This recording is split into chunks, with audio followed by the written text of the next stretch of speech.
Bonjour à tous, c'est Thibaut. Alors dans ce tuto, je vais vous présenter des exercices qui permettent de travailler votre lotus. Alors le lotus,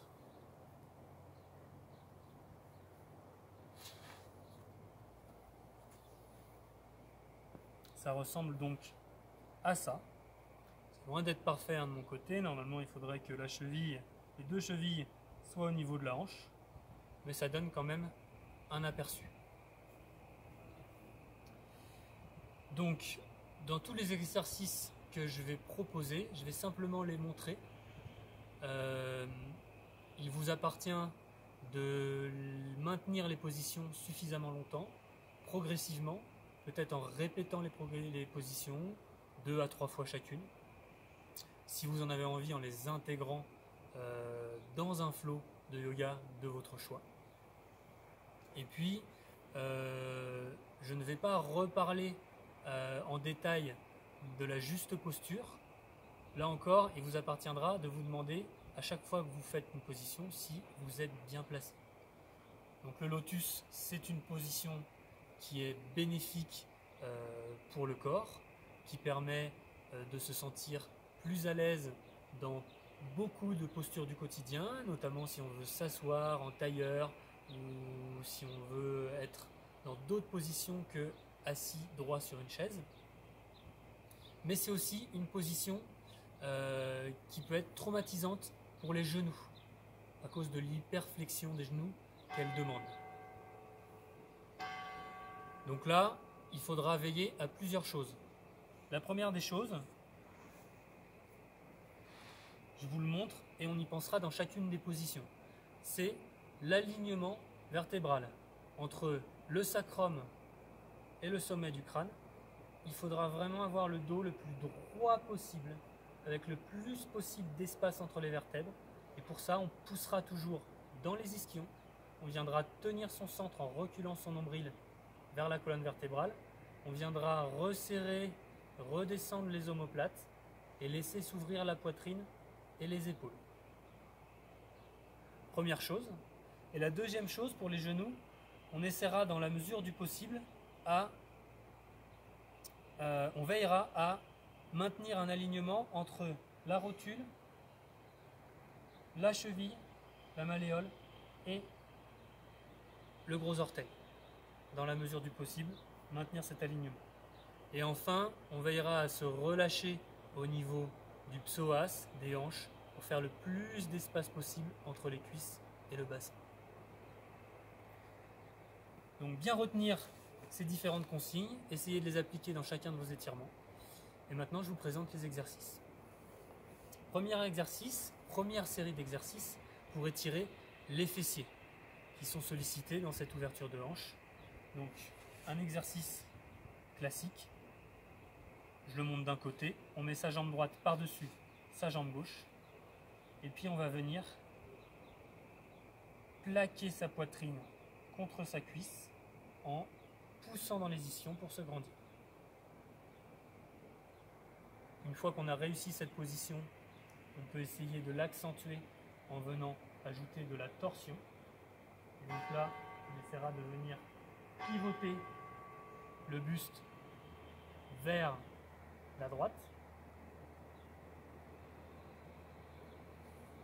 Et si c'est trop difficile, on peut surélever ses fesses avec une cale, ce qui permettra de passer d'une position arrondie où on avait du mal à se grandir à une position plus alignée. Donc ça, c'est très efficace pour ce type de position.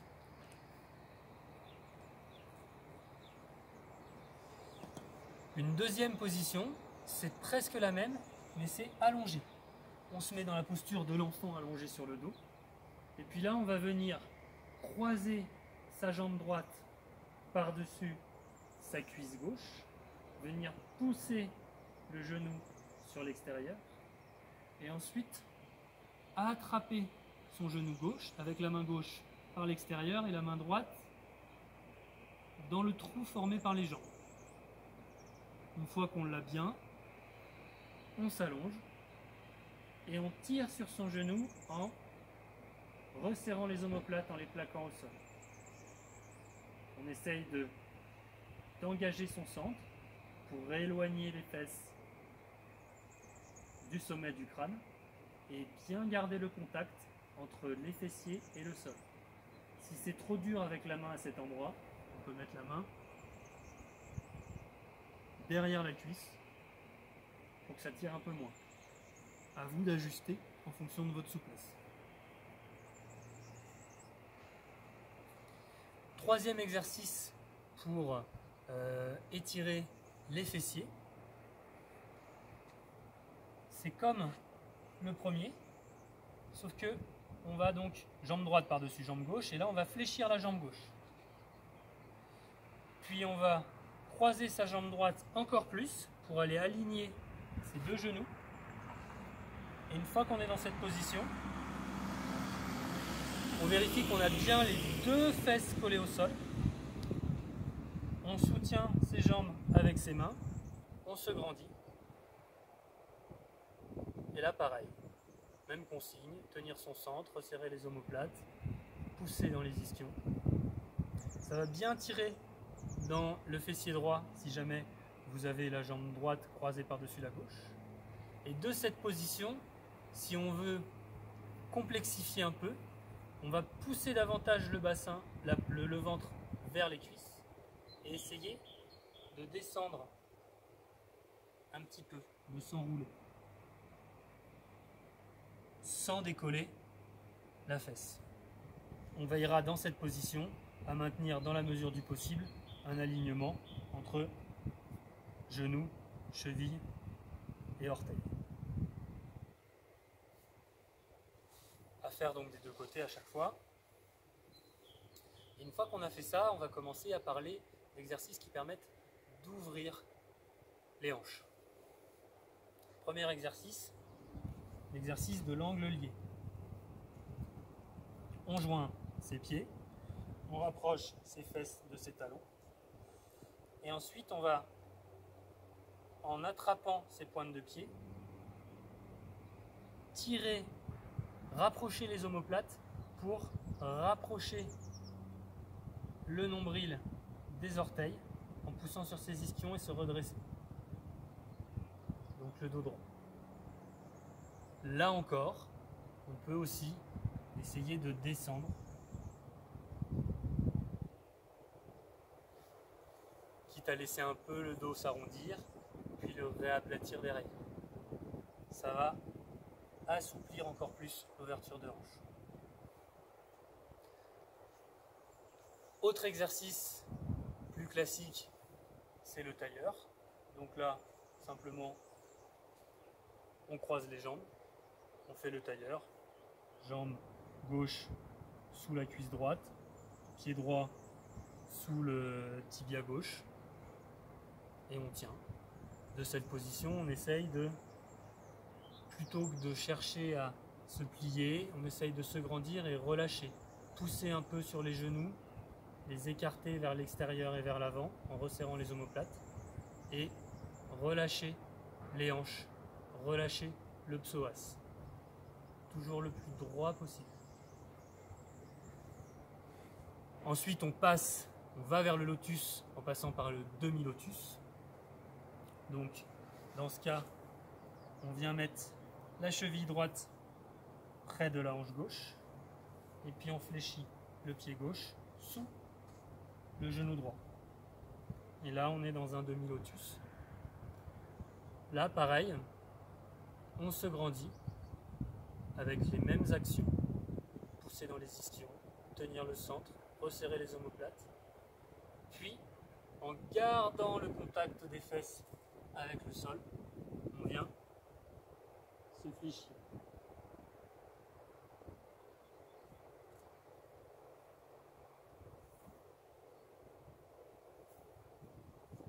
Toujours en douceur et en conscience, en respirant.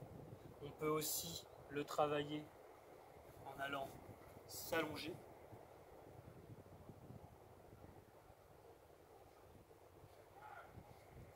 Et puis, à la fin, on essaye donc son lotus.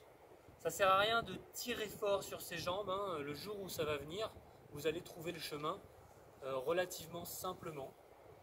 Et il suffit de le faire un petit peu tous les jours ou 2-3 fois par semaine et ça vient.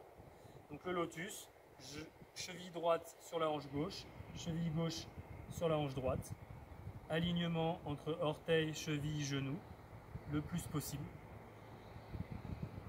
Et pareil, on pousse les genoux vers l'extérieur, on se grandit. Et là aussi, on peut venir fléchir le buste.